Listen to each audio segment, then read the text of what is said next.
आज आपण बघणार आहोत दिसायला चमचमीत आणि खायला कुरकुरीत अशी भरलेल्या भेंडीची रेसिपी। ही भरलेली भेंडी चवीला अप्रतिम अशी लागते। चला तर मग आपण रेसिपीला सुरुवात करूया।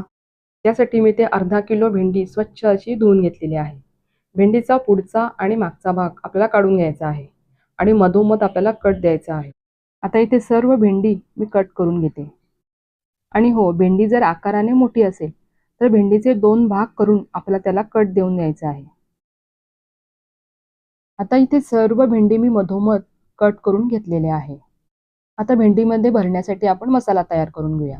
त्यासाठी मी ते 1 वाटी खरपूस भाजलेले शेंगदाणे घेतलेले आहे, 1 वाटी सुकं खोबरं घेतलेलं आहे, 10 ते 15 पाकळ्या लसणाच्या घेतलेल्या आहे, एक छोटासा चमचा हळद टाकलेली आहे, तसेच 2 ते 3 चमचे मी लाल मिरची पावडर टाकलेली आहे आणि चवीनुसार मीठ घेतलेलं आहे। परत 2 चमचे मी इथे धनेपूड टाकलेले आहे। आता हा जो मसाला आहे आपला पाणी न टाकता जाडसर वाटून घ्यायचा आहे। तुम्ही बघू शकता इथे मसाला आपला छान असा वाटून झालेला आहे, जास्त जाडही नाही आणि जास्त बारीकही नाही।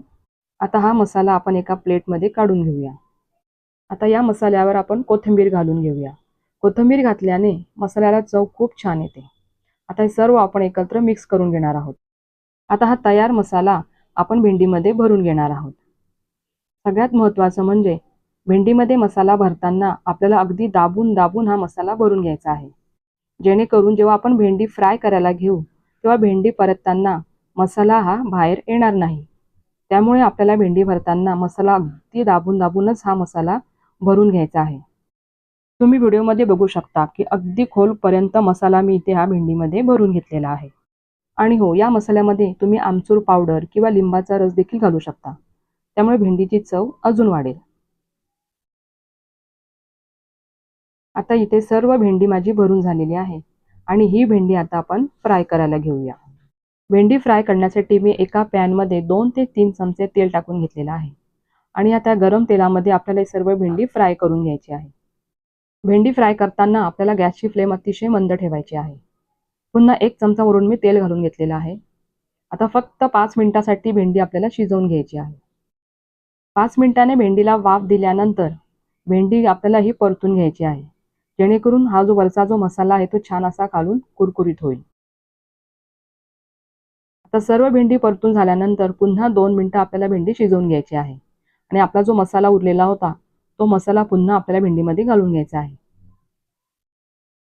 मसाला घातल्यानंतर पुन्हा 2 मिनिटं आपल्याला भेंडी शिजवून घ्यायची आहे, जेणेकरून भेंडी छान अशी कुरकुरीत होईल। तुम्ही बघू शकता की भेंडी इथे आपली छान अशी कुरकुरीत तयार झालेली आहे आणि या भेंडीला मसाल्याचं कोटिंग देखील खूप सुरेख आलेलं आहे। मस्त कुरकुरीत चमचमीत भेंडी फ्राय इथे आपली ही तयार झालेली आहे। सकाळी ऑफिसच्या डब्यासाठी किंवा मुलांना टिफिनसाठी ही भरली भेंडी तुम्ही नक्की ट्राय करून बघा आणि रेसिपी आवडल्यास एक लाईक करायला विसरू नका।